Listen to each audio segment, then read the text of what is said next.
guys, it's Reagan here with Fishy Business. Welcome to this week's weekly update. As you might have noticed, I'm not Chuck. I think I'm a little bit prettier than he is. He was not able to be part of the video today, so I'm going to be showing you my saltwater fish, and Kevin is going to be showing you all the freshwater fish. That being said, let's take a look at some of my saltwater fish, but little caveat. One of the vendors that we usually get our fish from is going to start delivering to us on Fridays. So this is just one of the freshwater and saltwater shipments. The second shipment will arrive on Friday. There will be a separate Facebook post for that, so make sure you keep your eyes out on Facebook. But now, let's take a look at my fish. I don't know, Chuck might disagree. He might think he's prettier than you. He might. So it's probably not a surprise to any of you that I'm starting with my little orange toadfish. I love him so much. He's got really big eyes, and he's got really nice facial markings and really nice markings on his fins. Now again, he is venomous, a little bit more venomous than even your volitins and your fox faces, so just be very careful. These guys are only going to get about 10 to 12 inches, but they don't need a very large tank even though they get so big. These guys need softer sand and a lot of crevices because all they're going to do is doing what he is right now. He's going to camp out. He's going to find a nice crevice to hide under, so even though he gets about a foot long, he doesn't need a very large tank. Please come take him because he's so cute. Next up is this beautiful juvenile dragon wrasse. As adults, they do look a little bit different, but they still have really nice fin work and they still have gorgeous lines on their face and they still have that really nice spiral eye. Now, dragon wrasses are going to swim a little bit different, and you can even notice him doing it right here in the video. Their bodies will tip from side to side, right to left, things like that. It looks like they're swimming really weird. That's actually perfectly normal. So in the wild, your dragon wrasse is going to live in kelp forests and around a lot of seaweed. The way they swim, they're trying to mimic the kelp and the seaweed to camouflage themselves, so it's easier for them to hunt their prey. Perfectly normal. Dragon wrasses are absolutely gorgeous. Not invert safe, but you can keep them with corals. Definitely recommend the dragon wrasse. Alright, so I typically don't get sailfin tangs in this small or this bright yellow. This one is absolutely gorgeous. Sailfin tangs are completely reef safe. They get along well with other tangs. They're not very aggressive. Like I said, this one's really small. It's only about an inch, maybe an inch and a half. This is going to be a great fish, size-wise, for even right now to put in a smaller tank. It will eventually outgrow smaller tanks, but if you're okay with trading them in to then get another small one, this one right here is perfect. Beautiful yellow color on the fins, super active already, great addition to any tank.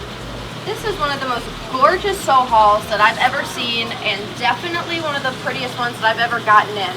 I don't get sohal tangs a lot. They are a little bit higher in price than some of your other tanks, but these guys are hardy, but they do get very large and they get very aggressive. These guys are going to grow to over a foot long, about a foot and a half, so they're going to need a very large tank. This guy, like I said, also gets very aggressive, so definitely recommend him being the last fish that you add to your tank. But overall, the sohal tang is absolutely stunning. You really can't go wrong with adding a sohal tang to your tank. So right next door is the chocolate tang. Now this guy does look very similar to the yellow mimic tang. The yellow mimic tangs though are going to stay all yellow, whereas this guy, if he will come out, you can see on his tail that the outline of that caudal fin is bright yellow, and most of his body is going to actually turn a little bit darker color like his face. So the outline of his fins is yellow. That's how you can tell this is a chocolate tang. Also reef safe, also hardy, will get along with other tangs. This tang is absolutely gorgeous. The specimen is absolutely gorgeous. He will not last long. Definitely worth coming to look at the chocolate tang. This is probably the most perfect specimen that I have in the entire store right now. This is a juvenile gray angel. I mean, this thing is just perfect. He is gorgeous. He has a great weight. His fins are stunning. His coloration is beautiful. He's starting to change into his adult form. He'll lose those yellowish tan colored bands running up and down his body, but if you look at him really closely, you'll notice that his sides are already starting to get that spotted pattern, which is what they're going to be covered with as an adult. I mean, I really can't go on about how gorgeous and perfect this thing is. This one eats super well for me. Something about angels, including the gray angel, not reef safe. It will nibble on some of your coral, so definitely be careful of that. Should probably go in a fish-only tank, but man, this thing is pretty. Alright, so I got in beautiful tiger sleeper gobies. This one has super dark, rich orange already, beautiful eye spot on his top dorsal fin, and bright electric blue line on his face. This guy came in a great size. He's probably 4 inches, so he's actually really large.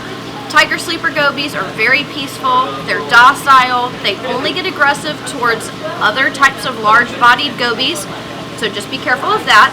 But I mean, these guys are reef safe, they're gorgeous, they hang out in the sand bed, on the rocks, you're going to see him a whole lot, he's very rarely going to hide. Definitely a great fish to add to any type of aquarium. So I actually finally got in some more of the barred zebra gobies. These guys, as you can see, love schooling around. They're a beautiful green color. They have bright orange bands running all through their body, a gorgeous bright turquoise eye, and really nice purple fuchsia around their gills. Super peaceful, super docile, super reef safe. They do better in a group, as you can see, because you're also going to get that schooling effect. These guys are absolutely stunning. I don't get them in very often. Most of these are a very good size. You can add them to almost every aquarium because they're not going to get much larger than this. And like I said, they're very peaceful. They're going to be able to get along with almost anything. Absolutely come try to get some of my zebra barred gobies. Alright guys, so that was all the saltwater fish that I got in today. Like I said, I'm getting another shipment on Friday, so definitely keep an eye out on Facebook for that. Up next though, Kevin is going to be showing you all of the freshwater fish. Hi guys, it's Kevin. I'm here to do the freshwater update for this week. I got some really cool stuff, so I'm ready to show you a lot of stuff I got in. Come on. We got in some really nice apistogrammas in this week. We've got in 2 different kinds. We got in the fire apistogramma, and we also got in the double red apistogramma. Cute little guys. Nice little dwarf cichlid that would work very well in any community tank, but not well with other cichlids. These are certainly my favorites that I got in this week. These are some beautiful electric blue olives. Really nice size, about 5 inches. Beautiful color. All male selection. Look like $1 million. We got in some really nice barbs this week. We got in some beautiful gold neon rosy barbs, as well as some really pretty platinum albino barbs. Platinum albino tinfoil barbs will get large, so they will need a very large tank. The gold neon rosy barbs will be fine in about a 20-gallon tank or so, but they do best in schools of 5 or more. We got in some true South American leaf fish. These are the real thing. This is like having a pet Pac-Man, if you will, because if you look, the front of their face is like all mouth. It's hinged underneath the eyeball. They are designed to swallow large prey. They do best in a species tank. They're really bashful little skittish fish, and they're also a wild-caught fish that will require live food. We got in a good selection of clown plecostomus, probably the best plecostomus for like a smaller tank, like about a 20-gallon or so. They never exceed 4 inches long. Really excellent algae eaters, not necessarily the best for a planted tank because they will eat your plants, but they really do a very good job cleaning up the algae. We have had a tough time getting in clown loaches lately, but surprisingly enough, we not only have clown loaches, but we got in stellar looking clown loaches. We got them in 2 different sizes. These are the medium sized ones we got in. Very good size for the price and excellent color. I have a thing for savage fish, and this is one of my favorites. This is a wolffish. The natives of the Amazon are more scared of this fish than they are of the piranha because they are more likely to get bitten by a wolffish than a piranha. Mind you, you must take care when cleaning a wolffish tank because they may also bite you. The fish is highly territorial and does have some serious teeth to it. We got in some beautiful black ruby barbs. These are larger than normal. Mostly all males. They're starting to color up really well. We just received them in today. Awesome size for the price. Guess what we got? We got puffers! We got in bumblebee puffers.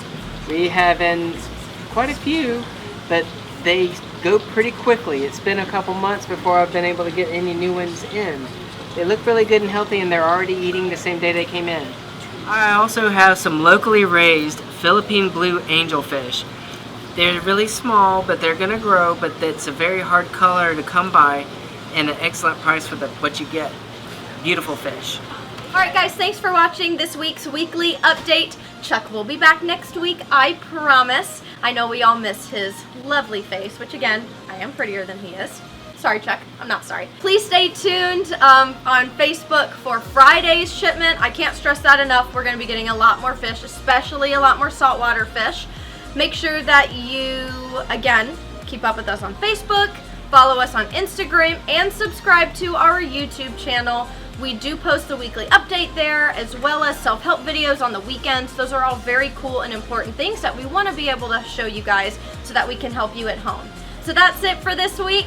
Bye guys, have a great week, and we will see you back here at Fishy Business.